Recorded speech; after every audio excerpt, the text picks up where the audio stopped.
कहानी शुरू होती है गांधीनगर नाम के एक छोटे लेकिन खूबसूरत गांव से। यहाँ रहते थे 3 जिगरी दोस्त, राइस्टार, अज्जू भाई और ज्ञान भाई। ज्ञान भाई का गांव में एक छोटा सा ढाबा था जहाँ बड़े दिल से लोगों को खाना परोसा करते थे। राइस्टार चलाता था एक चटपटे मोमोज की ठेली और अज्जू भाई काम करता था पास की सोने की खदान में। तीनों की दोस्ती बहुत गहरी थी। एक शाम को तीनों दोस्त ज्ञान भाई के ढाबे पर बैठे थे। चाय की चुस्की लेते हुए अज्जू भाई बोला, तुम लोगों को पता है हमारे गांव के पीछे जो घना जंगल है, कहते हैं वहाँ जो जाता है वो कभी वापस नहीं आता। ज्ञान भाई घबरा गया। हाँ, मैंने भी सुना है वहाँ कोई आत्मा रहती है। राइस्टार बोला, तू तो बहुत डरपोक है, चलो आज रात उस जंगल में चलते हैं। मैं हूँ ना। ज्ञान भाई ने मना किया, पर राइस्टार और अज्जू भाई के जोश में वो भी मान गया। रात के अंधेरे में हाथ में डंडे लिए तीनों जंगल की ओर निकल पड़े। जैसे ही वो अंदर पहुँचे, एक गूंजती हुई आवाज सुनाई दी, थुंग थुंग थुंग थुंग थुंग थुंग थुंग थुंग थुंग सहूर।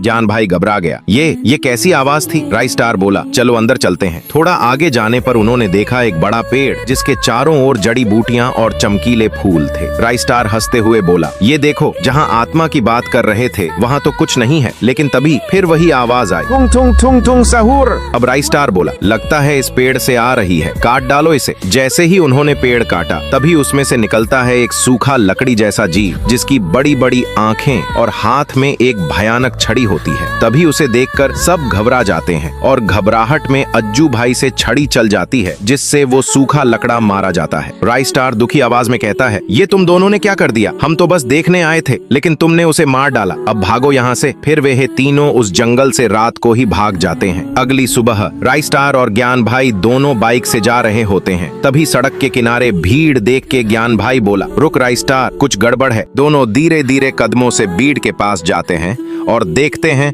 अज्जू भाई की लाश पड़ी थी और पास में वही लकड़ियों का बंडल। अगले दिन दोनों राइस्टार के घर पे बैठ के उस बात पे चर्चा कर रहे होते हैं। ज्ञान भाई बोला, तुझे क्या लगता है अज्जू का एक्सीडेंट हुआ होगा? राइस्टार बोला, ना, वो इतनी फास्ट राइडिंग करता ही नहीं था। तू ज्ञान भाई बोला कि कहीं जंगल वाले सूखे लकड़े का काम तो नहीं है ना ये? राइस्टार बोला, ना, तू ज्यादा मत सोच। चल ठीक है, तू घर जा, अभी बहुत रात हो गई है।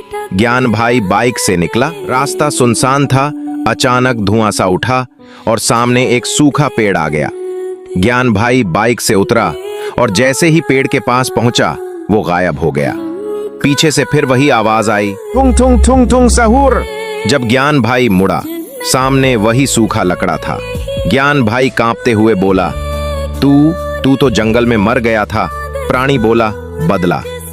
और अगली आवाज सिर्फ ज्ञान भाई की चीख थी।